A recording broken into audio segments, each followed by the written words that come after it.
Assalamualaikum warahmatullahi wabarakatuh. Waalaikumsalam warahmatullahi. Bismillahirrahmanirrahim. Alhamdulillahirabbil alamin wassalatu wassalamu ala asyrafil anbiya'i wal mursalin sayyidina wa habibina wa maulana wa qurrati a'yunina Muhammadin wa ala alihi wa ashabihi wa man tabi'ahum bi ihsanin ila yaumiddin.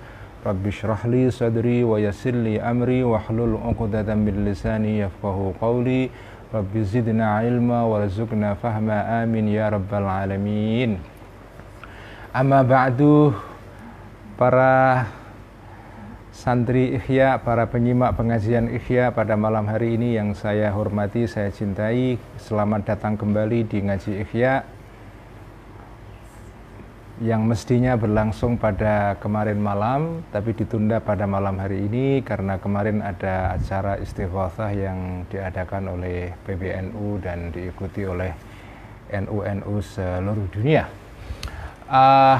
Mari kita ngaji Ikhya malam ini. Sebelum kita ngaji, kita mulai dulu dengan membacakan Al-Fatihah. Kita hadiahkan kepada muallif kitab ini, yaitu kitab Ihya Ulumuddin. Kemudian kita hadiahkan juga kepada para wali-wali, terutama wali Songo di Jawa, para penyebar Islam di tanah Jawa, para kiai-kiai yang mendirikan Nahdlatul Ulama, juga para kiai-kiai dan tokoh-tokoh Islam yang mendirikan ormas-ormas Islam yang lain. Kita hadiahkan juga kepada para pendiri negara Indonesia. Kita hadiahkan juga kepada para muassis pendiri pondok pesantren di seluruh Indonesia, dan juga kepada para guru-guru kita, orang-orang tua kita, saudara-saudara kita, teman-teman kita yang sudah mendahului kita semua. Wabil khusus malam ini ada permintaan spesial dari teman saya, Kiai atau Dr. Ahmad Munjid, dosen FIB di UGM Yogyakarta, yang ibunya meninggal pada hari Senin yang lalu. Ibu Hajah Husnul Khotimah, ibunya sudah meninggal kemarin pada umur 85 tahun kalau tidak salah. Dan saya ikut berduka yang mendalam kepada Mas Munjid dan bersama istri juga Mbak Wiwin, karena ibunya Mas Munjid ini selalu dengan setia mengikuti ngaji Ikhya melalui handphone. Sudah sepuh dan saya juga pernah ngaji di rumahnya Mas Munjid di Jogja, dan ibunya juga ikut ngaji. Jadi mari kita hadiahkan Fatihah juga kepada Ibu Hajah Husnul Khotimah, ibundanya Mas Munjid yang sudah meninggal. Lahum jami'an al-Fatihah. A'udzubillahi minasyaitonirrajim. Bismillahirrahmanirrahim. Alhamdulillahirabbil alamin arrahmanir rahim maliki yaumiddin. Iyyaka na'budu wa iyyaka nasta'in. Ihdinas siratal mustaqim, siratal ladzina an'amta 'alaihim ghairil maghdubi 'alaihim waladdallin. Amin. Bismillahirrahmanirrahim. Qala al-muallif rahimahullahu ta'ala wa nafa'ana bihi wa bi 'ulumihi fid dharain. Amin. Rabbi yassir wa a'in. Karena sebagian teman-teman yang ikut menyimak ngaji Ikhya ini juga ada teman-teman yang non-muslim juga, terutama teman-teman Kristen atau Katolik ya, maka seperti saya tulis pada status Facebook saya beberapa menit yang lalu, ngaji Ikhya malam ini juga saya dedikasikan, saya peruntukkan buat teman-teman Kristen atau Katolik yang merayakan hari-hari menjelang Paskah, Kamis Putih, Jumat Agung, Sabtu Suci, dan pada minggu besok hari Paskah. Jadi ini saya dedikasikan kepada teman-teman yang merayakan Jumat Agung pada hari ini ya, Good Friday. Mari kita baca Ikhya malam hari ini pada halaman 987 di paragraf terakhir yang masuk kepada subbab bayanu ma'alal muridi fi tarkit tazwiji wa fi'lihi ya.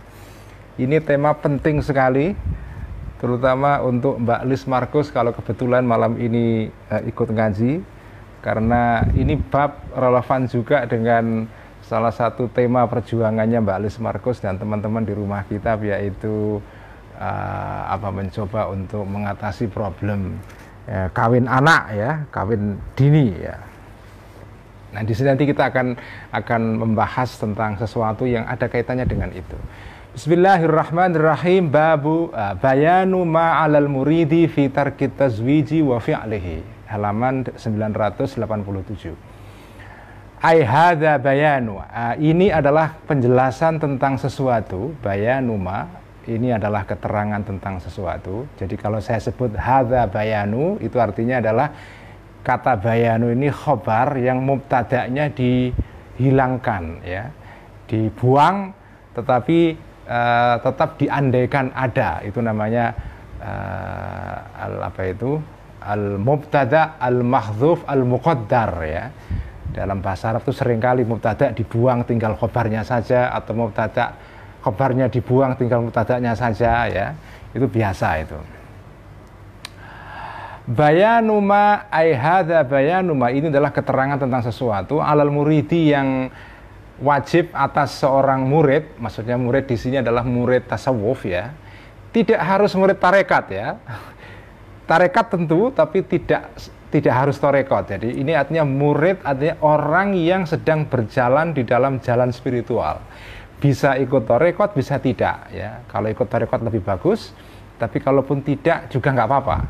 Jadi al-murid di sini adalah murid dalam pengertian saliku thoriqil akhirah, ya. Yaitu orang yang sedang menuju di dalam perjalanan spiritual. Fitar kita tazwiji, di dalam meninggalkan nikah, wa fi'li, dan melakukan nikah. Jadi kalau orang sedang menjalani perjalanan spiritual, apakah dia harus nikah dulu atau tidak? Nah, ini bab yang tentu saja relevan dalam pembahasan yang lebih luas, tidak saja dalam hal ini, tapi juga bisa dipakai di dalam tema yang lain, ya. Dalam misalnya di dalam konteks orang yang sedang belajar secara umum, ya, apakah sebaiknya itu nikah dulu atau tidak? Nah, ini penting ini. I'lam, ketahuilah, annal murida, sesungguhnya orang yang menjadi murid spiritual, fibtidai amrihi, di dalam permulaan perkaranya, atau dalam permulaan urusannya seorang murid ini, yang bagi seyogianya, ya, alla yashghala, tidak menyibukkan murid ini qalbahu, terhadap hatinya atau pikirannya seorang murid, wa nafsahu, dan nafsunya murid, bitazwiji, dengan urusan nikah. Jadi sebaiknya kalau orang sedang sibuk di dalam masa belajar atau masa pendidikan rohani, itu sebaiknya tidak nikah dulu. Nah, ini adalah ajaran kitab Ihya. Kenapa begitu? Alasannya fa inna dzalika, karena sesungguhnya hal itu, yaitu nikah, syuhlun, adalah kesibukan, syahilun, yang bisa menyibukkan, bisa membuat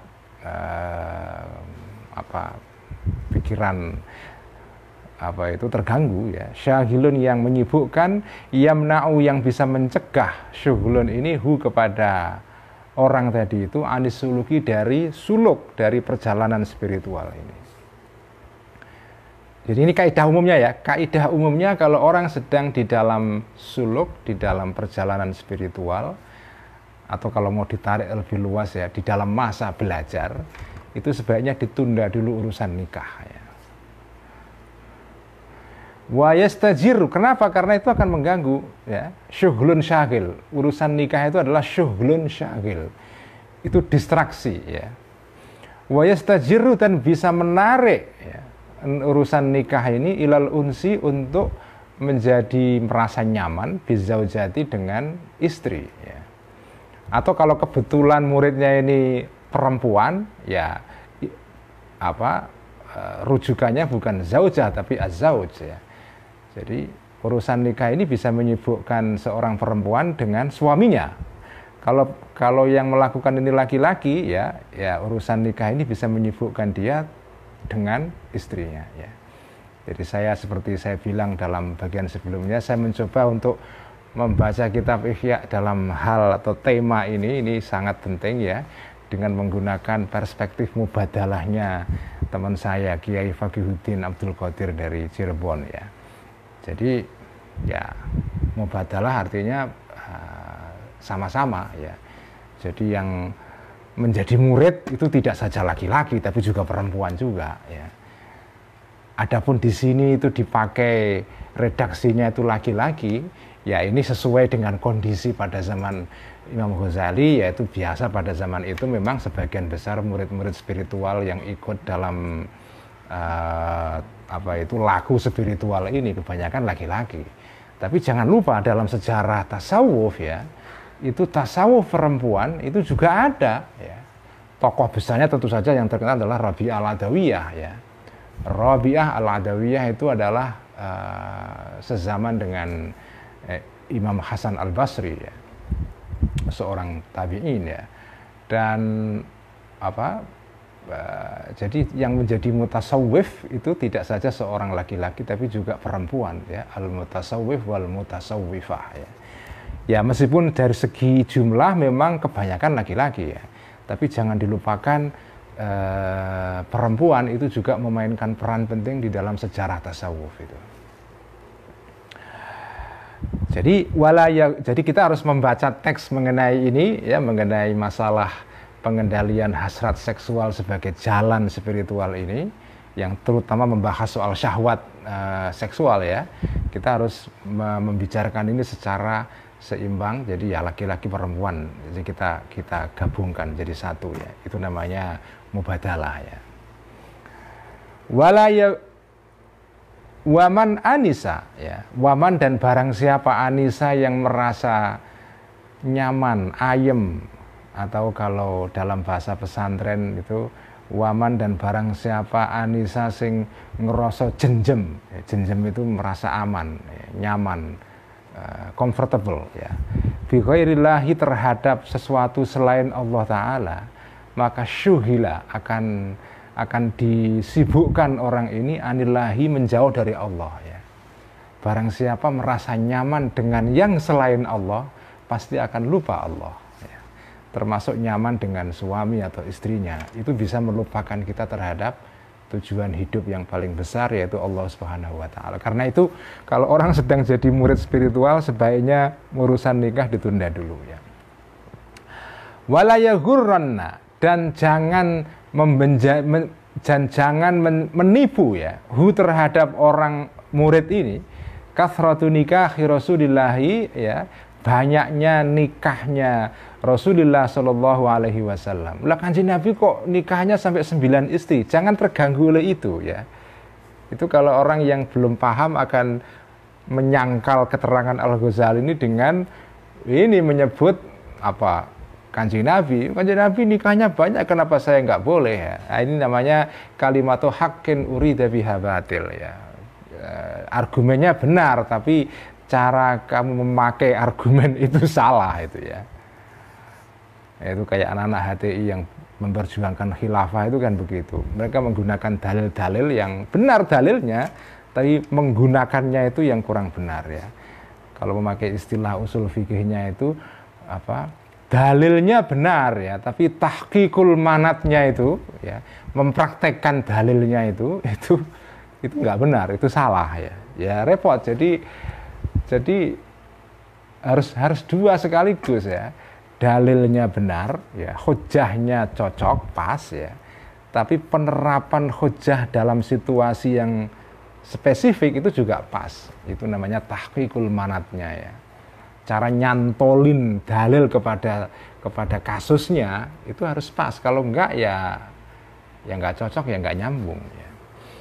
Jadi ini termasuk yang salah tahqiqul manatnya adalah seorang murid spiritual tiba-tiba menjadikan nikahnya Rasul Shallallahu Alaihi Wasallam yang banyak ini sebagai hujah. Ini salah ini.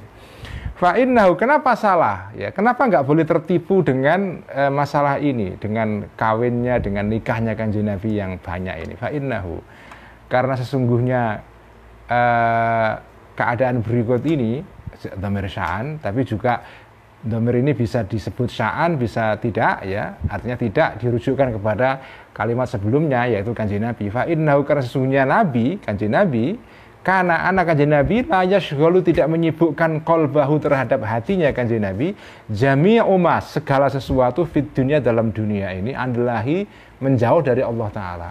Kanjeng Nabi itu meskipun nikah dengan perempuan banyak ya, tetapi beliau punya kemampuan spiritual yang tinggi sehingga hatinya, jiwanya tidak terganggu, tidak disibukkan oleh urusan istri ini, dan tetap bisa menjaga komunikasi atau hubungan yang konsisten dengan Allah.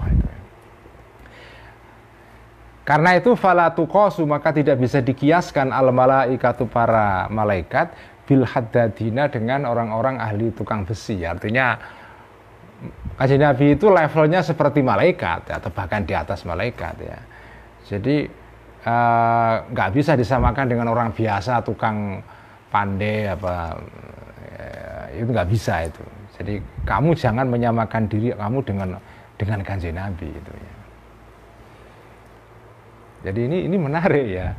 Apa yang bisa kita ambil pelajaran dari keterangan ini ya? Yang begini, jadi tentu saja Kanjeng Nabi itu seperti dikatakan dalam Al-Quran ya, laqad kana lakum fi Rasulillahi uswatun hasanah ya. Kanjeng Nabi itu adalah panutan kita semua ya, panutan yang baik ya. Tapi cara mengikuti Kanjeng Nabi itu juga harus ada caranya ya. Kalau tidak pas cara mengikuti Kanjeng Nabi, artinya cara kita mengikuti tidak tepat, itu juga nggak baik ya. Ya contohnya ini ada orang sedang menjadi murid spiritual, murid rohani ya, dianjurkan oleh guru rohani Al-Ghazali di sini ya. Al-Ghazali menganjurkan supaya murid rohani itu sebaiknya dalam masa perjalanan rohaninya jangan nikah dulu.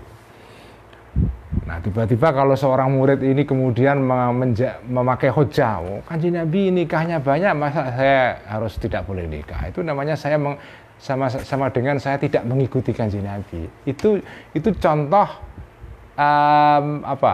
mengikuti Kanjeng Nabi tapi dengan cara yang tidak pas. Jadi Kanjeng Nabi memang qudwatun hasanah, tetapi iktida atau ikut dengan Kanjeng Nabi itu caranya harus pas juga. Kalau enggak ya repot ya, seperti ini ya. Nah bagaimana cara mengikuti Kanjeng Nabi yang pas itu? Ya kita harus mengikuti contoh-contoh yang sudah dicontohkan oleh para ulama ya. Jadi para kiai-kiai, para ulama itu mereka semua itu memberikan contoh kepada kita tentang bagaimana cara menyontoh Kanjeng Nabi itu. Karena zaman terus berubah, jadi cara mencontoh Kanjeng Nabi ya dinamis, progresif ya, dinamis, berubah-ubah itu ya. Nah, itulah pentingnya seseorang itu punya hikmah, punya kebijaksanaan, punya kemampuan melihat situasi dan kondisi sikon ya. Dalam situasi yang begini itu cara menerjemahkan ikut Kanjeng Nabi yang pas itu bagaimana, ya kan? Ada konsep tentang khilafah ala minhajin nubuwah ya, khilafah sesuai dengan jalan Kanjeng Nabi. Ya betul ada hadisnya itu. Tapi bagaimana menerjemahkan khilafah ala minhajin nubuwah di dalam konteks NKRI itu seperti apa? Nah, itu kan. Itu harus ada caranya. Jadi ngikut Kanjeng Nabi itu ada ilmunya juga ya. Laqad kana fi Rasulillahi uswatun hasanah. Kanjeng Nabi itu qudwatun hasanah. Tetapi cara kita ngikuti Kanjeng Nabi itu ada ilmunya juga ya. Karena kalau nggak pakai ilmu itu bisa juga kita tersesat ya. Bahkan kita bisa menjadi masalah bagi umat Islam ya. Ya contohnya masalah khilafah itu. Orang-orang yang memperjuangkan khilafah itu kan hujahnya atau argumentasinya ingin ikut Kanjeng Nabi ya. Itu mengikuti ajaran Kanjeng Nabi. Karena Nabi dulu adalah menegakkan khilafah ya. Tapi karena orang-orang yang menegakkan khilafah ini tidak menggunakan ilmu ketika menerapkan ajaran ini ya bisa rusak ya. Jadi mengikuti Kanjeng Nabi itu ada ilmunya. Ilmunya seperti apa? Udah lihat para ulama-ulama itu. Bagaimana cara mereka menerjemahkan ajaran Islam ya dalam situasi tertentu, dalam konteks NKRI, dalam konteks Amerika, dalam konteks Malaysia, dalam konteks Eropa, itu masing-masing konteks itu punya tuntutannya sendiri-sendiri ya. Jadi itu ikut kanjeng Nabi harus ada ilmunya. Ya. Ilmunya seperti apa? Lihat para ulama-ulama itu, cara mereka mentahqiqul manat, ya, mencari terjemahan yang pas dan kontekstual dari ajaran kanjeng Nabi dengan situasi-situasi yang terus berubah itu, ya. Jadi ketika Al-Ghazali dalam kitab Ihya ini menganjurkan kamu jangan nikah dulu, kamu nggak boleh kemudian menyangkal Al-Ghazali, kemudian oh Al-Ghazali ini tidak mengikuti sunnah kanjeng Nabi ini. Lalu ya santri yang mungkin baru belajar mungkin langsung menyangkal Al-Ghazali ini pasti tidak sesuai dengan hadis Nabi yang terkenal itu an-nikahu sunnati faman raghiba an sunnati falaysa minni. Nikah itu adalah sunnahku kanjeng Nabi maksudnya. Barang siapa tidak suka sunnahku, maka dia bukan bagian dari umatku. Wah, ini namanya santri kurang ajar ini, ya. Baru ngerti sedikit tiba-tiba sudah nyangkal kiai seenaknya, ya. Jadi ini penting sekali, ya. Walidzalika, karena itu qala, berkata Abu Sulaimana, ya. Karena ini isim ghairu munsharif, ya, menjadi mudhof ilaih dalam posisi jar, ya, alamat jarnya adalah fathah, Abu Sulaimana, bukan Abu Sulaimani, ya. Abu Sulaiman Ad-Darani, ini ulama atau wali besar, ya, yang sering dikutip di dalam kitab Ihya. Ini seorang wali sufi besar dari Damaskus, ya. Kata Abu Sulaiman Ad-Darani, man tazawwaja, man barang siapa tazawwaja yang nikah orang ini, orang kalau nikah, ini kata Abu Sulaiman Ad-Darani, faqad rokana, maka telah condong orang ini ila dunia, kepada dunia. Barang siapa menikah, maka dia condong kepada dunia. Maksudnya orang nikah yang tidak bisa mengatur dirinya, sehingga dia terserap di dalam urusan pernikahan rumah tangga sehingga lupa Allah, maksudnya itu, ya. Jadi Abu Sulaiman Ad-Darani mengatakan begini, lagi-lagi ini kata seorang sufi besar, ya, nggak boleh kamu sangkal dengan ini sama dengan menentang kanjeng Nabi, karena kanjeng Nabi itu ayyuhas syabab man istata'a minkumul ba'ata falyatazawwaj, wahai anak muda yang kamu barang siapa yang punya ongkos kawin, nikahlah, ya. Tiba-tiba kok ada seorang kiai besar, ulama besar, seorang sufi besar, Abu Sulaiman Ad-Darani mengatakan barang siapa nikah maka sama dengan dia ini condong kepada dunia. Nada dari statementnya Abu Sulaiman Ad-Darani ini kan negatif, ya kan? Barang siapa nikah dia sama dengan condong kepada dunia, lupa Allah itu. Orang yang tidak mengerti duduk perkara secara proporsional bisa mempertentangkan antara statementnya Imam Ad-Darani ini dengan hadis kanjeng Nabi. Tapi nggak boleh, ya. Jadi kalau jenengan itu, ini penting sekali, ya. Ini adalah sesuatu yang harus kita perhatikan. Kalau jenengan menemukan kesan seolah-olah ada pertentangan antara kata seorang kiai, tapi kiai beneran loh, ya, bukan kiai yang asal-asalan, ya. Kalau ada ulama beneran, ulama yang kita kenal sebagai ulamaul akhirah, ulama yang betul-betul orientasinya adalah akhirat, tidak punya kepentingan apapun, kok beliau berkata atau bertindak sesuatu yang seolah-olah bertentangan dengan agama, ya, itu nggak boleh kamu buru-buru kemudian terus menyalahkan. Itu nggak bisa. Apalagi kalau kamu ini orang awam, ya. Kamu harus mencari cara bagaimana merekonsiliasikan, mewawuhkan, ya, mendamaikan antara kata-kata atau tindakan seorang ulama atau wali ini dengan hadis kanjeng Nabi atau ayat Quran. Jangan langsung, wah ini bertentangan, nggak boleh.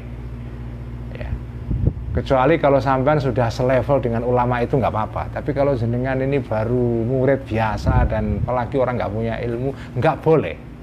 Ya, apalagi kalau ilmu kamu sekedar hanya ilmu internet, wah jangan. Ya.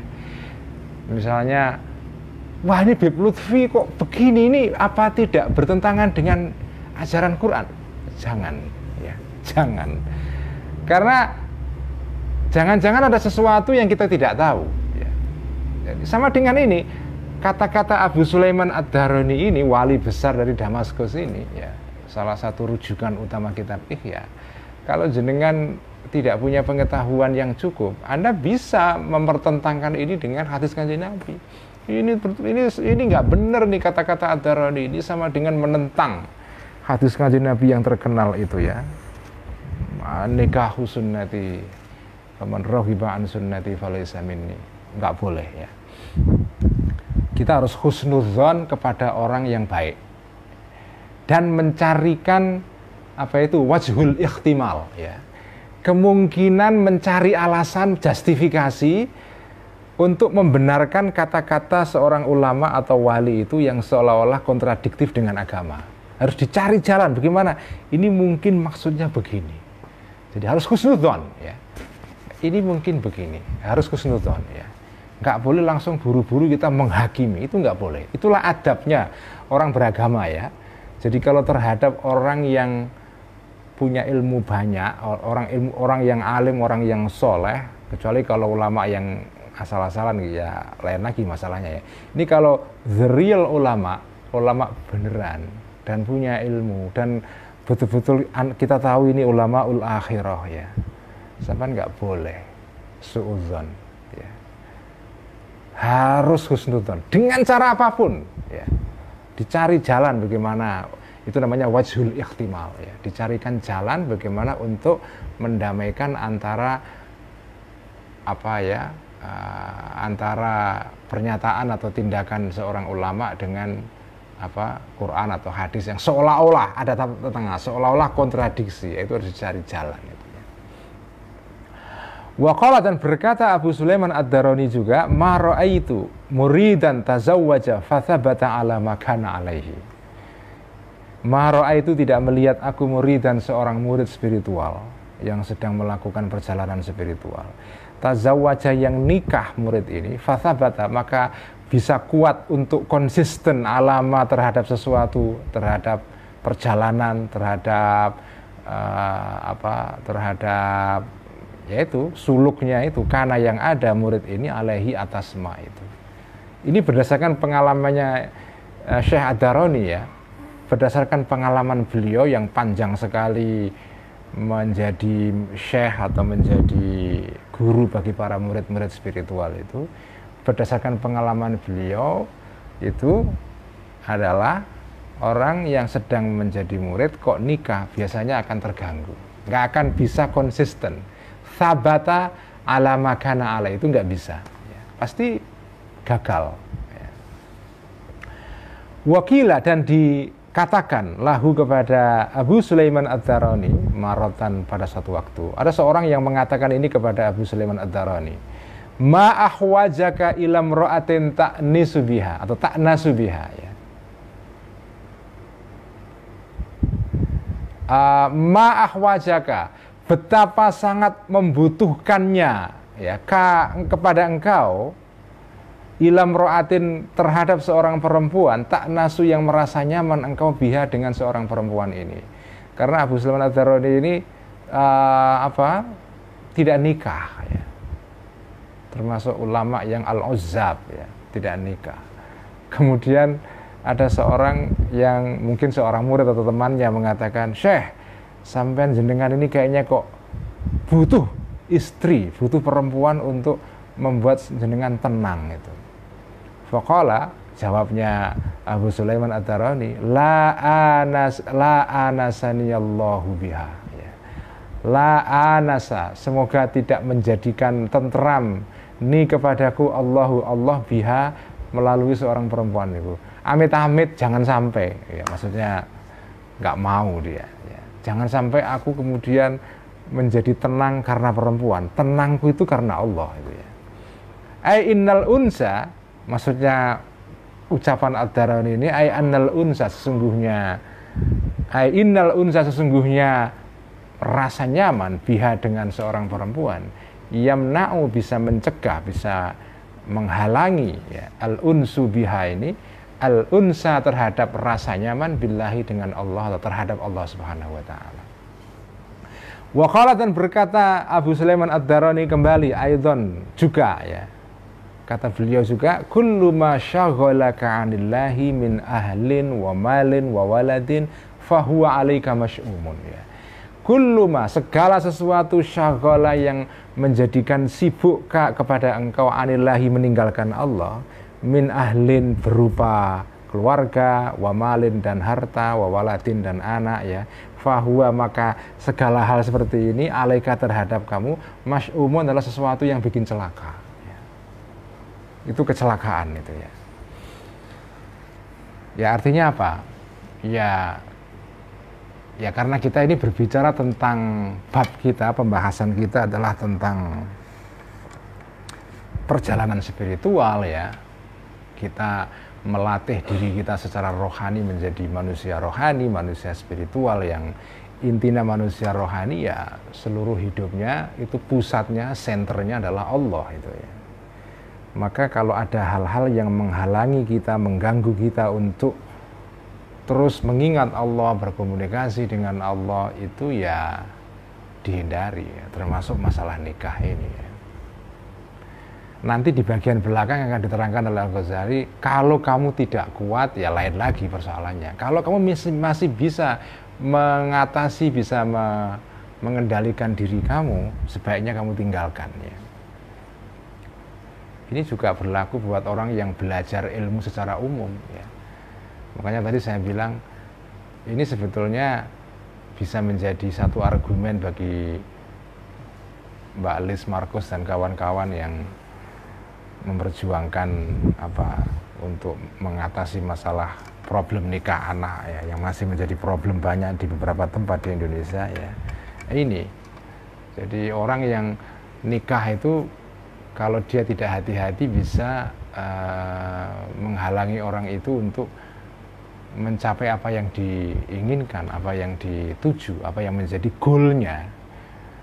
Selama kamu masih bisa mengendalikan diri sambil mengejar cita-cita kamu itu, sebaiknya ditunda pernikahan itu ya, sehingga kamu bisa menyelesaikan tugas kamu mencari ilmu atau mencari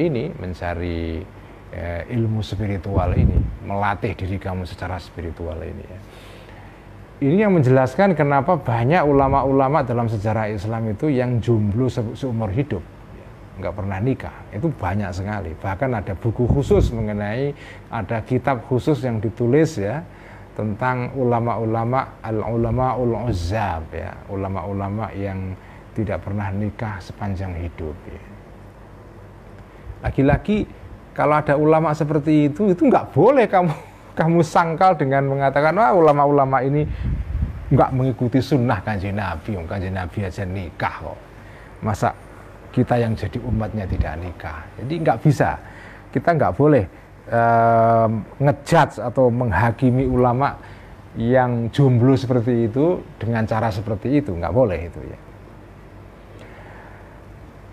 Wa kaifa, dan bagaimana yuqasu, dikiaskan, disepadankan, disamakan ghairu Rasulillah, selain Rasulullah sallallahu alaihi wasallam, bihi, dengan Rasul. Ya nggak bisa. Kanjeng Nabi nikah 9, ya Kanjeng Nabi lah, kamu kan bukan Nabi, kamu tidak punya kemampuan spiritual yang sepadan dengan Kanjeng Nabi. Wa qad kana, dan sungguh ada, istighraquhu, tenggelamnya atau terserapnya Kanjeng Nabi bi hubbillahi, terhadap cinta kepada Allah Subhanahu wa taala. Kanjeng Nabi itu gambarannya tentang bagaimana beliau itu tenggelam dalam mahabbatullah ya, mencintai Allah ya. Itu begitu rupa bihaitsu kana, sehingga begitu rupa sehingga ada ya khafu, ada Kanjeng Nabi ya khafu, takut Kanjeng Nabi ikhtiraqahu ya, terbakarnya Kanjeng Nabi fihi, di dalam hubbullah ya, ila haddin, sampai batas, karena ada yakhsha, yang takut Kanjeng Nabi minhu, terhadap terhadap ikhtiraq ya, atau terhadap hubbullah fi ba'dil ahwali, dalam sebagian, dalam sekali waktu ya, dalam sebagian keadaan kondisi, an yasriya ya, fa'ilnya apa itu atau maf'ulnya apa itu an yakhsha, ya, an yasriya, untuk apa, menjalar, apa, menjalar, zalika, hubbun tadi itu, cinta kepada Allah tadi itu, ila qalabi, terhadap badannya Kanjeng Nabi, ila qalabihi, terhadap badannya Kanjeng Nabi, fayahdima, maka akan merusak hubbullah tadi itu kepada qalab, kepada badannya Kanjeng Nabi itu. Jadi Kanjeng Nabi itu, kemampuan Kanjeng Nabi untuk terus bisa konstan berhubungan dan berkomunikasi mengingat Allah Subhanahu wa taala itu begitu rupa sampai Kanjeng Nabi itu takut kalau cintanya kepada Allah ini menghabiskan seluruh energinya, istighraq, menghabiskan, menenggelamkan beliau sampai merusak badan beliau. Ya, sama kan, orang yang ini tidak usah cinta Allah, ya, cinta kepada perempuan atau kepada laki-laki itu kan bisa, yang cinta yang tidak terkendali, yang dalam bahasa Ihya dalam ngaji yang lalu itu disebut dengan al-ishku. Orang yang terjatuh dalam cinta yang tak terkontrol ini, itu disebut dengan al-muta'asyik, ya. Orang yang jatuh kepada cinta kepada sesama manusia, ya, perempuan atau laki-laki, al-muta'asyik, itu bisa juga sampai kepada ilahaddin, kepada titik seperti ini, yaitu cinta itu membakar orang. Nah, Kanjeng Nabi itu cinta, saking besarnya cintanya kepada Allah itu, beliau kadang-kadang merasa takut juga kebablasan, ya, kebablasan sehingga merusak dirinya. Artinya merusak dirinya, merusak badannya, ya, qalab itu badan, ya, fisik ini, wadak ini. Sehingga Kanjeng Nabi kemudian tidak ingat makan, tidak ingat minum, nggak ingat keluarga, nggak ingat istri, nggak. Jadi Kanjeng Nabi khawatir juga cinta kepada Allah ini kebablasan sehingga melupakan kewajiban-kewajiban duniawi. Karena itu, validhalika, karena itulah, karena ada Kanjeng Nabi ini yadribu, memukul atau nyenggol, biadihi, apa itu, dengan astonnya atau dengan tangannya Kanjeng Nabi, ala fakhidhi Aisyata, terhadap pahanya Siti Aisyah, ahyanan, kadang-kadang, ya. Wa yaqulu, dan berkata dan ngendikan Kanjeng Nabi, kalimini ya Aisyah, tuh, kalimini, berbicaralah kepadaku, berbicaralah engkau wahai Aisyah, ya, kalimi, berbicaralah engkau ni kepadaku ya Aisyah, tuh, wahai Aisyah. Jadi kadang-kadang Kanjeng Nabi itu khawatir kebablasan, jadi kadang-kadang nyenggol pahanya istrinya yang tercinta itu Aisyah, aku ajak bicara dong, ajak ngobrol itu. Supaya Kanjeng Nabi masih ingat, aku ini manusia, aku ini masih punya hubungan dan relasi sosial, ya. Ingat, ya, kisah Mi'raj atau Isra Mi'rajnya Kanjeng Nabi. Kanjeng Nabi Isra dari Makkah ke Baitul Maqdis, dari Baitul Maqdis naik ke langit 1, 2, 3 sampai langit 7, kemudian naik sampai ke Sidratul Muntaha. Itu adalah apa, ya, jarak paling jauh lah, ya, sebelum kemudian bertemu dengan Allah Subhanahu wa taala, ya. Nah, pertemuan atau perjumpaan dengan Allah itu bagi seorang sufi itu kan cita-cita paling tinggi, ya. Tujuan akhir seorang sufi, seorang pejalan spiritual, pejalan rohani, itu adalah bertemu, berjumpa dengan Allah. Dan Kanjeng Nabi sudah sampai ke titik itu, bahkan berjumpa dengan Allah ayanan, artinya dalam keadaan sober, sadar, tidak mimpi, dan dalam keadaan tidak tidur, gitu, ya. Itu kan, itu adalah the highest state, ya, in Sufism, ya. Itu adalah makom tertinggi dan puncak kebahagiaan, ya, yaitu bertemu dengan Allah itu, ya. Orang yang nggak pernah mengalami ini, mendengar ini, ya, hanya nebak-nebak saja, ya. ya nggak bisa diceritakan. Kebahagiaan terbesar bagi seorang pelaku sufi adalah ketika berjumpa dengan Allah ya. Nah tiba-tiba Kanjeng Nabi setelah berjumpa dengan Allah balik ke dunia kembali, balik ke dunia menghadapi dunia yang kacau balau ini dan harus memperbaiki masyarakat, berjuang dengan orang-orang, manusia-manusia yang ada yang baik, ada yang jahat, macam-macam lah. Kenapa Kanjeng Nabi kok setelah ketemu dengan Allah, berjumpa dengan Allah kok balik lagi ke dunia? Kenapa beliau tidak di sana saja? Kalau Nabi mau kan, maksudnya kalau Nabi egois ya, tidak memikirkan umatnya, beliau akan bersenang-senang menikmati menara gading spiritual yang paling tinggi, yaitu duduk bersama Allah ya. Udah nggak penting manusia ini, lupakan semua. Tapi kan nggak begitu. Nah kisah Isra Mi'raj itu dalam skala kecil itu kemudian diulang juga dalam kehidupan sehari-harinya Kanjeng Nabi. Kalau Kanjeng Nabi itu sudah merasa bahwa akan mengalami trans atau mabuk spiritual ya, khawatir kebablasan, Kanjeng Nabi nyenggol istrinya, ajak ngobrol dong, kalimini ya Aisyah, ajak ngobrol dong gitu kan. Supaya apa? Supaya Kanjeng Nabi ingat, saya ini masih manusia, saya ini masih punya relasi-relasi sosial gitu loh. Nah, ini penting, ini ilmu juga yang penting bagi seorang pejalan spiritual ya. Intinya apa? Jenengan ini selama masih hidup sebagai manusia punya badan, punya wadak, punya nyawa, punya badan kasar yang harus dikasih makan, dikasih minum, sampai nggak boleh kebablasan di dalam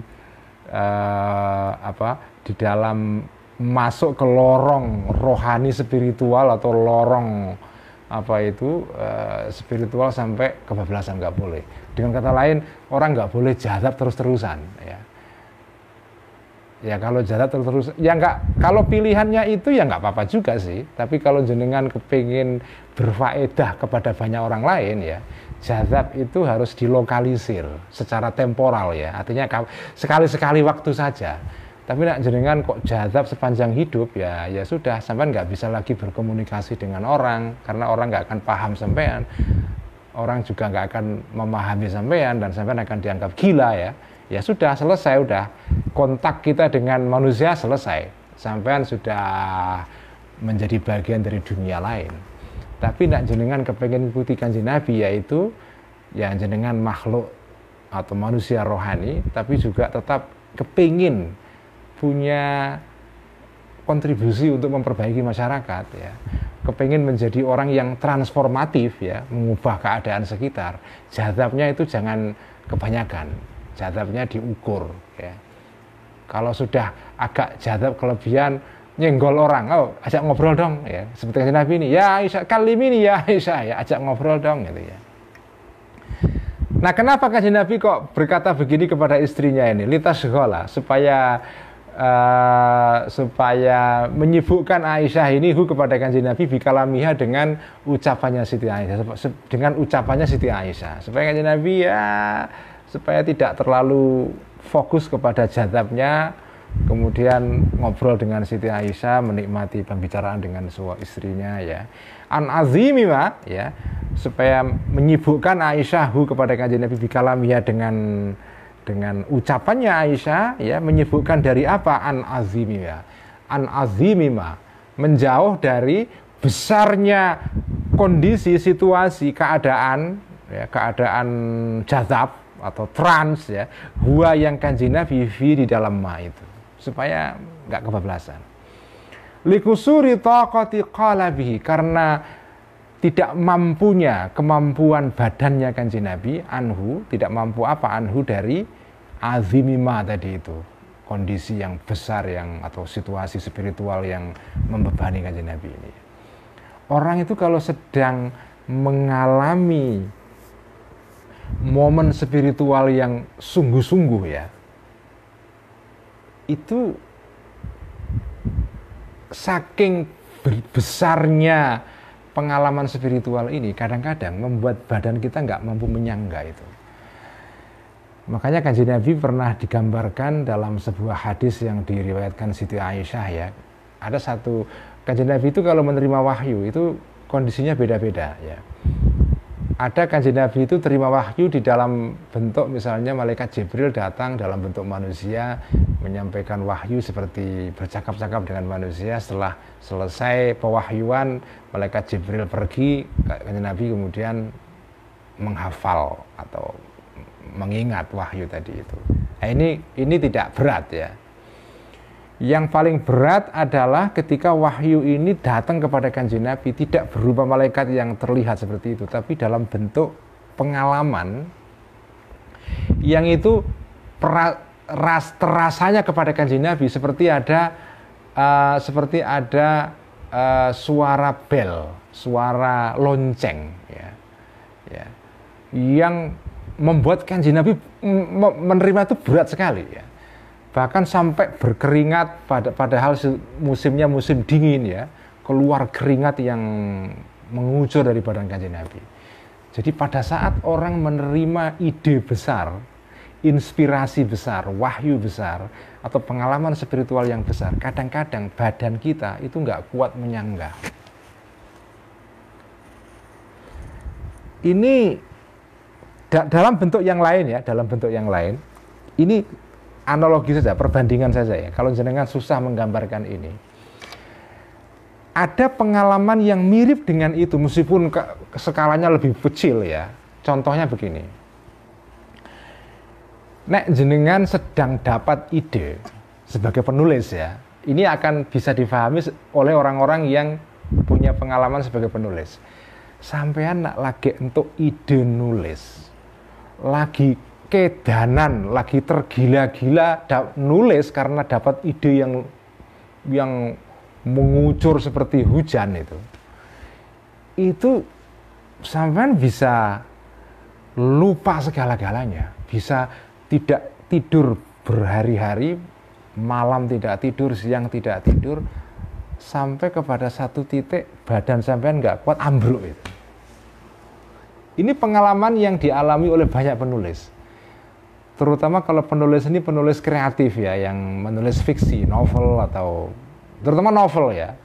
Penulis novel tiba-tiba dapat ide, wah seperti banjir. Udah itu berat sekali. Menyenangkan mendapat ide ini, ilham ini, katakan saja semacam wahyu tanda kutip ya.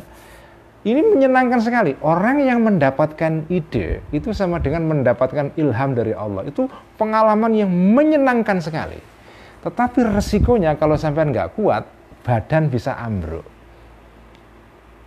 Pada saat sampai sedang dapat ide, nulis berhari-hari, saya pernah mengalami hal seperti itu ya, sampai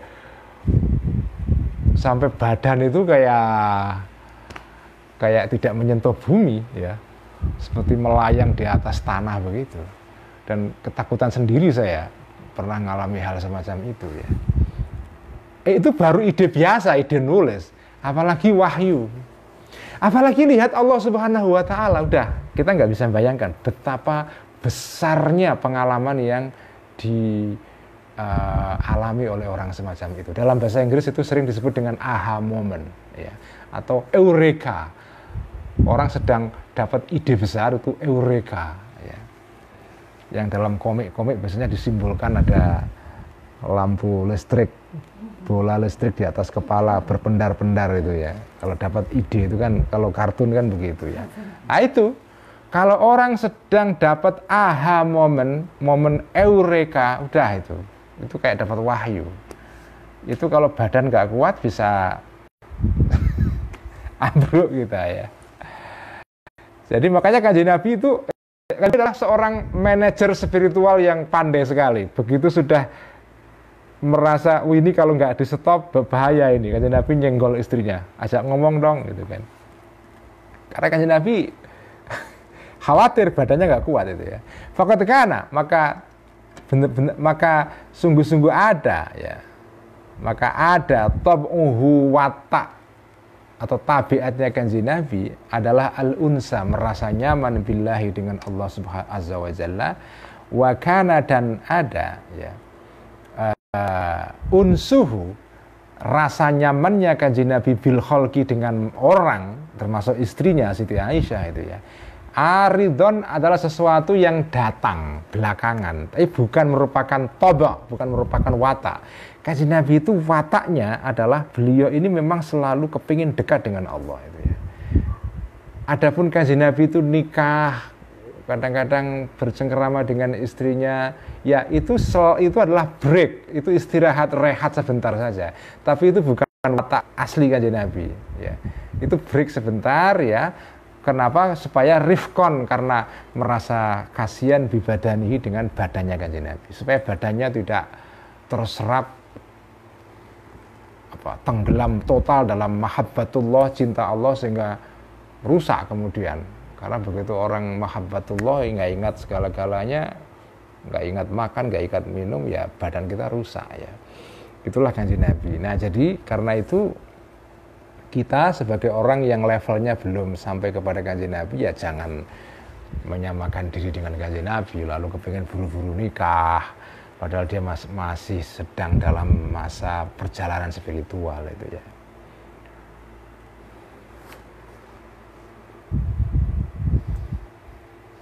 Jam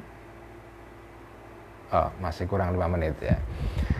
Tsumma innahu, karena sesungguhnya kanjeng Nabi, karena ada kanjeng Nabi ini la yutiqu, tidak kuat ya, tidak tahan kanjeng Nabi ini as-sabra, menyabarkan diri ma'al khalqi, bersama orang-orang ya. Idza jalasa, ketika duduk bareng kanjeng Nabi itu, bersama kepada al-khalq, kepada orang-orang itu ya. Fa idza dhaqa ya, maka jika merasa sesak ya, sadruhu, dadanya kanjeng Nabi, qala, berkata kanjeng Nabi, arihna biha ya Bilalu ya. Arihna, istirahatkanlah na kepada kami, maksudnya kanjeng Nabi, biha dengan di sini maksudnya adalah biha dengan sholat ya Bilalu, wahai Bilal ya. Jadi kanjeng Nabi ini memang tabiatnya, wataknya adalah beliau kepingin terus bersama Allah ya. Tapi kanjeng Nabi khawatir kalau terus begitu ya, jazab ya, atau tenggelam dalam cinta Allah, kebablasan. Beliau khawatir badannya nggak kuat. Kadang-kadang dengan untuk break sebentar, istirahat sebentar, kanjeng Nabi nyenggol istrinya, ajak ngobrol ya. Tapi kanjeng Nabi pada dasarnya itu nggak terlalu nyaman berlama-lama bersama orang-orang, duduk ngobrol bareng itu ya. Karena itu begitu kanjeng Nabi agak kelamaan ngobrol dengan orang-orang, berinteraksi bersama manusia, kanjeng Nabi juga kepingin balik menikmati mahabbatullah, hubungan dengan Allah, komunikasi dengan Allah kembali. Jadi makanya kanjeng Nabi kalau sudah, jadi intinya apa ya? Intinya jenengan sedang menikmati momen mahabbatullah itu juga harus dikontrol ya, diberikan selingan, istirahat sebentar ya, ngobrol dengan orang. Tapi pada saat ngobrol sampean juga harus ngontrol juga, jangan kelebihan ngobrolnya.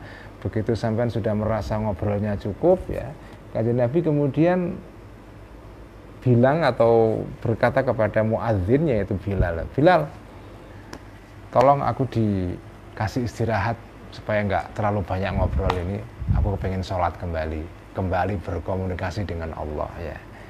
Hatta ya'udah, sehingga kembali kanjeng Nabi ilama, kepada sesuatu huwa yang ma ini adalah qurratu ainihi, merupakan sumber ketenangan matanya kanjeng Nabi. Apa itu sumber ketenangan matanya kanjeng Nabi? Sholat. Tidak ada pekerjaan yang membuat kanjeng Nabi merasa nyaman selain sholat ya. Karena itu kanjeng Nabi bersabda, wa ju'ilat qurratu aini fis shalah. Mataku, maksudnya mata batinku itu ya, merasa qurrah, merasa jenjem, ayem. Qurrah dari kata qarra yaqiru, artinya menetap ya. Orang kalau sudah menetap itu berarti sudah merasa nyaman, duduk gitu ya. Wa ju'ilat qurratu aini fis shalah. Jadi sholat itu dijadikan sebagai sumber ketenanganku.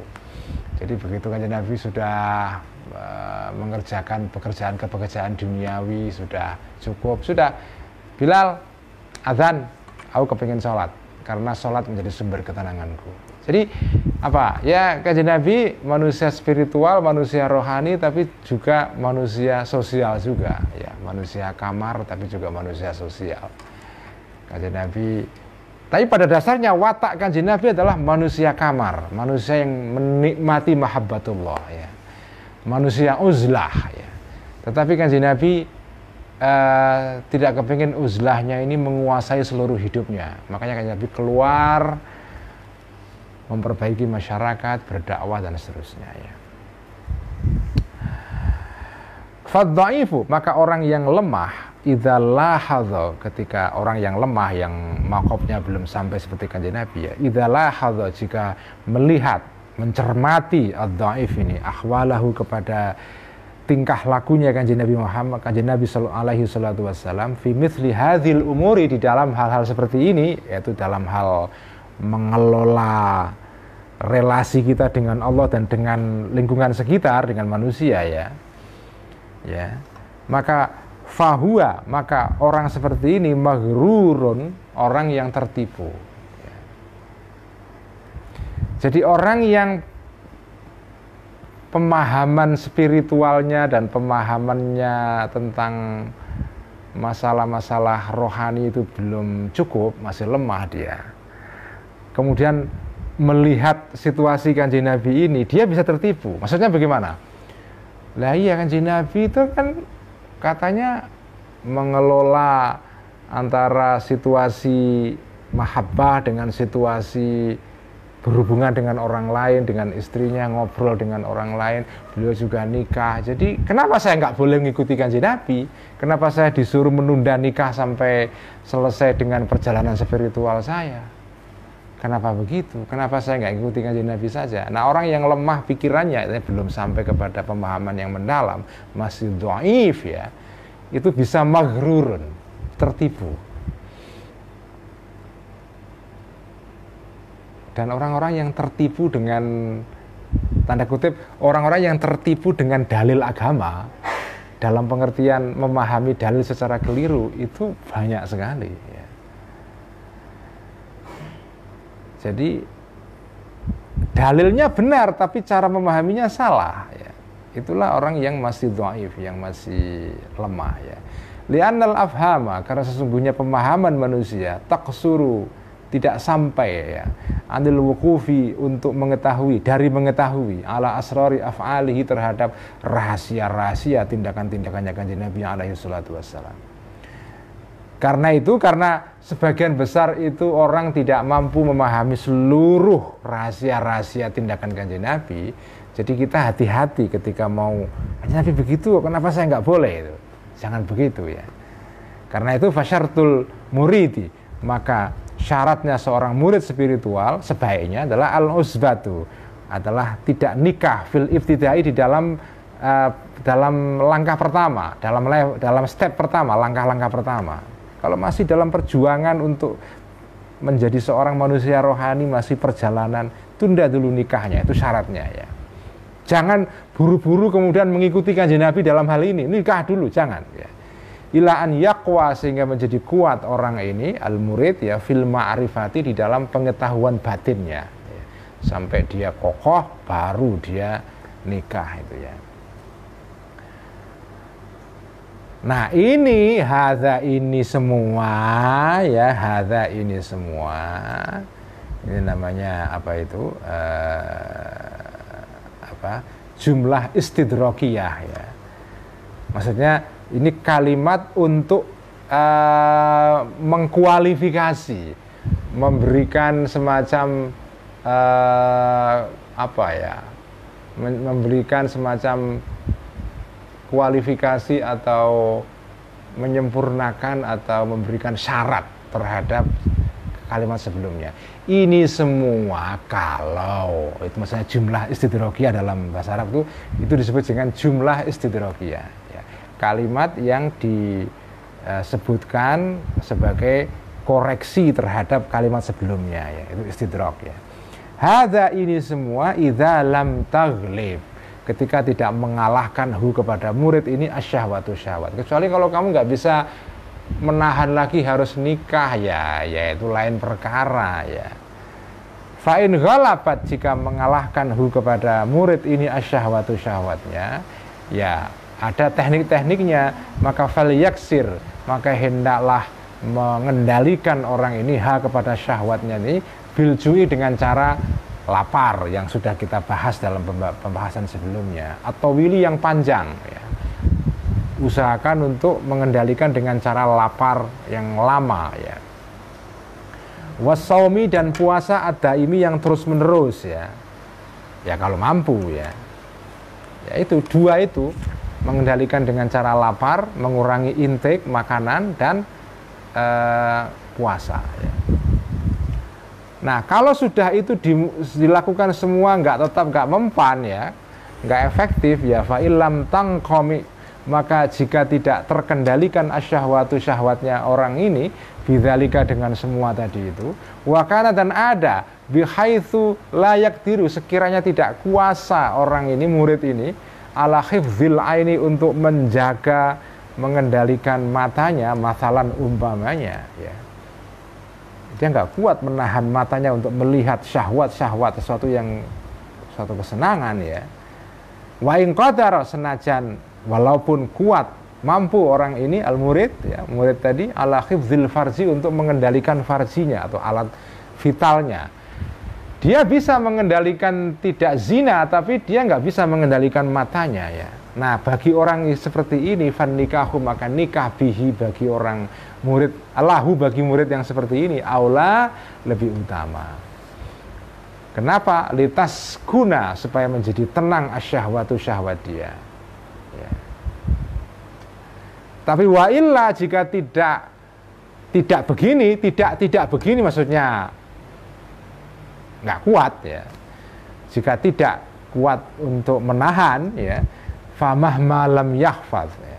Kalau tidak kuat menahan dirinya, syahwatnya, tidak bisa menahan matanya, ya. Nah, orang seperti ini, ya kondisinya famah malam yahfaz, maka ketika tidak bisa mengendalikan, menjaga orang murid ini ainahu, terhadap matanya murid, maka akibatnya lam yahfaz, tidak akan bisa mengendalikan murid ini fikrahu, pikirannya murid ini. Nggak bisa mengendalikan mata, otomatis nggak bisa mengendalikan angan-angannya, imajinasinya.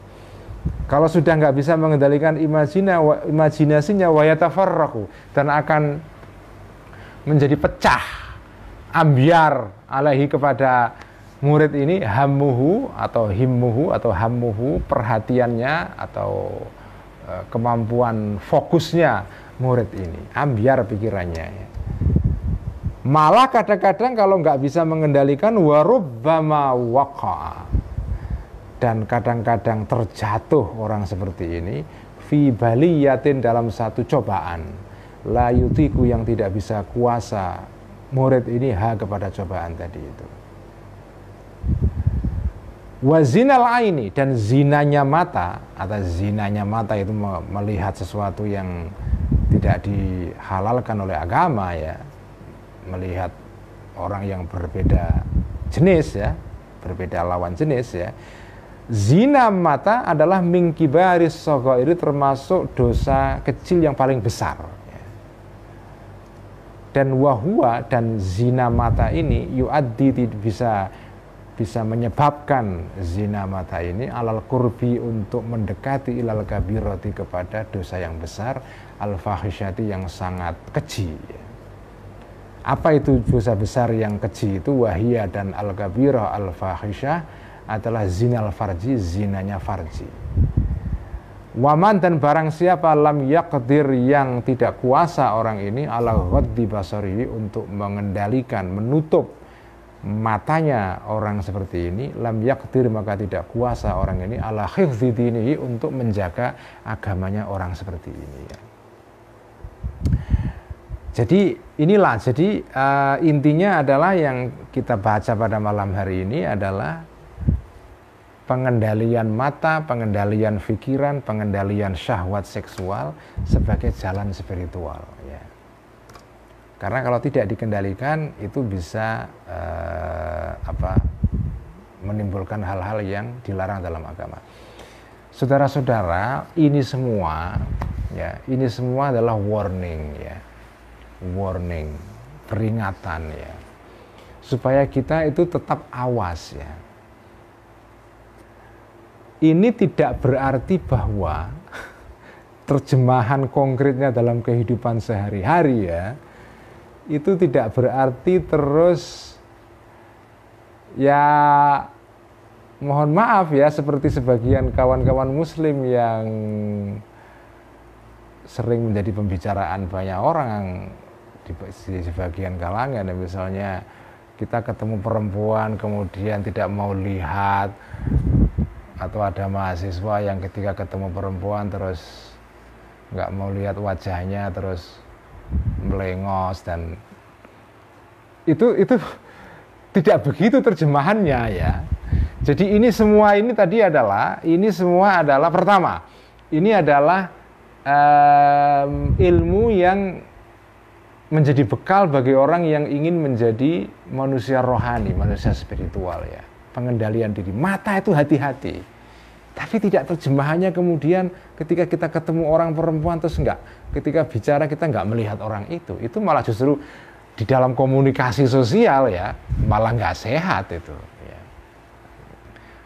Apalagi kalau jenengan jadi dosen, jadi pengajar di kelas, dan kelasnya ada perempuan, ada laki-laki, ya, di perguruan tinggi kan semua begitu, koedukasi, ya. Ya nggak bisa sampai sebagai dosen harus melihat mahasiswa dan mahasiswi untuk ngecek ini paham nggak, karena kalau nggak kelihatan matanya, nggak kelihatan wajahnya, kita nggak bisa mengevaluasi orang ini bisa memahami keterangan kita atau tidak, dan seterusnya, kan. Jadi terjemahan konkretnya dalam kehidupan sehari-hari itu tidak berarti bahwa kita menghindar seluruhnya dari melihat orang lawan jenis, bukan begitu. Tapi hati kita pada saat melihat lawan jenis itu harus mengendalikan diri. Jangan sampai kita kebablasan itu, ya. Itulah pengertian terhadap ayat yang terkenal dalam surat Al-Ahzab itu, ya, atau An-Nur, ya. Dikatakan di sana, ya, kullil mu'minina yaghuddu min absarihim wa yakhfadhu furujahum, ya. Katakan kepada orang-orang mukmin laki-laki, ya, hendaklah mereka ini menutup matanya, ya, yaghuddu min absarihim. Itu bukan berarti terus menutup, nggak melihat sama sekali, ya. Ya, memang dikatakan dalam athar, ya, ucapan Sayyidina Ali yang terkenal, ya, wakilah itu hadis, ya. Jadi penglihatan pertama itu nggak masalah, tapi kedua, ketiga yang nggak terkontrol itu yang jadi sumber dosa, ya. Tapi lagi-lagi terjemahan dalam kehidupan sehari-hari itu tidak berarti lalu kita menghindari pandangan sama sekali. Bahkan dalam situasi tertentu memandang lawan jenis itu bagian dari interaksi sosial yang justru diharuskan.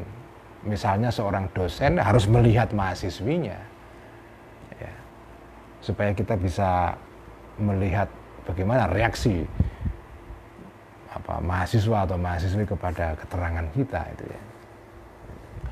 Jadi itu. Dan dalam Quran juga dikatakan bukan saja yang diperintahkan menutup mata itu laki-laki saja, perempuan juga sama. Ini mubadalah ini.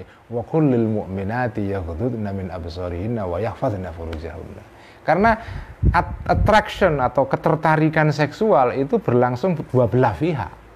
Bukan satu arah saja, laki-laki kepada perempuan, tapi juga perempuan kepada laki-laki. Karena itu laki-laki dan perempuan dua-duanya harus mengendalikan diri terhadap penglihatan matanya dan penglihatan hatinya, ya, dua-duanya itu. Nah, selama kita tidak bisa mengendalikan itu, kita akan gagal sebagai manusia rohani, ya. Jadi ini, ya, ini sesuatu yang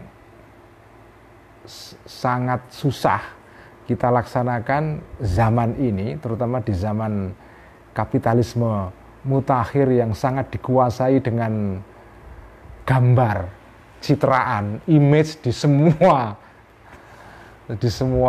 ruang sosial ya. Foto, gambar, media sosial itu kan dibanjiri dengan foto-foto, dengan gambar-gambar ya. Nah, sikap kita terhadap gambar-gambar ini ya, gambar-gambar termasuk gambar lawan jenis ya, itu benar-benar ditantang betul kita mengatur sikap kita terhadap gambar-gambar ini ya.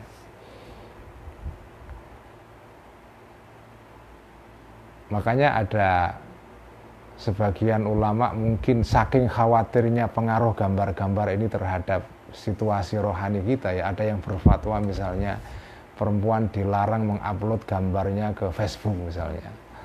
Ada juga yang berfatwa begitu ya. Dosa jariah. Dosa jariah katanya. Ya apa ya? Ya ini mungkin cerminan dari kekhawatiran ya. Jadi kita nggak bisa menyalahkan sepenuhnya fatwa seperti ini ya. Mungkin ini bagian dari concern ulama bersangkutan terhadap kemungkinan gambar-gambar seperti ini mengacaukan kehidupan personal seseorang, terutama kehidupan rohaninya itu ya. Kan selalu saya bilang, ya kadang-kadang penting juga ada kiai-kiai, ulama-ulama yang keren dan galak, itu penting ya, supaya kita masih ingat terus itu ya. Karena kalau semua ulama itu fatwanya enteng-entengan semua, bahaya juga itu ya. Harus ada kiai-kiai, ulama-ulama yang galak, yang kereng fatwanya ya. Kadang-kadang fatwanya dibully juga itu ya. Karena kadang-kadang fatwa-fatwa yang kereng ini itu sebagai semacam rem ya, pengendali ya. Ya meskipun saya secara personal lebih suka kiai-kiai dan para ulama yang fatwanya itu kontekstual ya. Tapi saya menghargai kalau ada ulama, ada kiai yang fatwanya kereng, galak ya. Itu sebagai cara untuk perimbangan ya. Itulah namanya hukum Allah kan begitu dalam alam ini ya. Sekian ngaji Ihya malam ini, mari kita tutup dengan membaca sholawat Tibbul Qulub 5 kali ya. Bismillahirrahmanirrahim. Allahumma salli ala sayyidina Muhammadin tibbil qulubi wa dawaiha wa afiyatil abdani wa shifaiha wa nuril absari wa diyaiha wa ala alihi wa sahbihi wa sallim.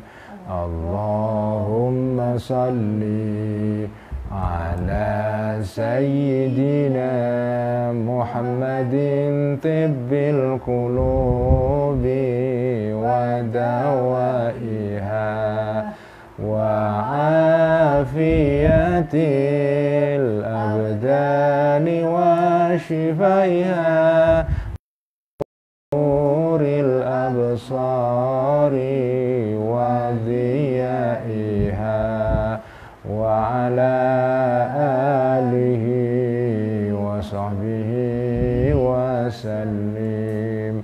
Allahumma salli ala sayyidina Muhammadin tibbil qulubi wa dawaiha wa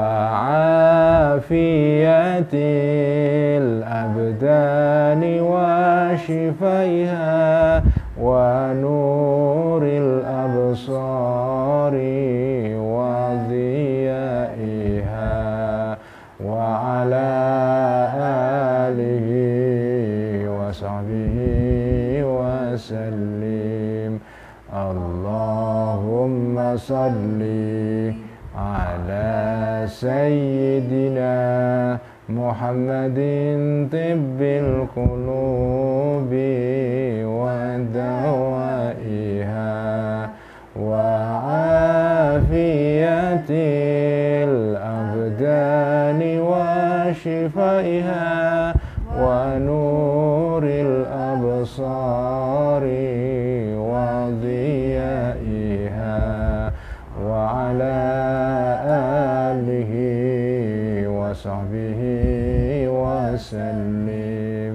Allahumma salli ala sayyidina Muhammadin tibbil qulubi wa dawaiha wa afiyatil abdani wa shifaiha wa nuril absari wa dhiyaiha wa ala alihi wa sahbihi wa sallim. Sekian ngaji Ihya malam ini, semoga kita mendapatkan berkah dari pengajian ini dan semoga wasilah dengan Imam Ghazali dan dengan kitab Ihya ini, semoga kita semua sekeluarga dan teman-teman kita semua dihindarkan dari wabah ini dan semoga wabah ini segera diangkat dari Indonesia. Sekian, wassalamualaikum warahmatullahi wabarakatuh. Waalaikumsalam warahmatullahi wabarakatuh.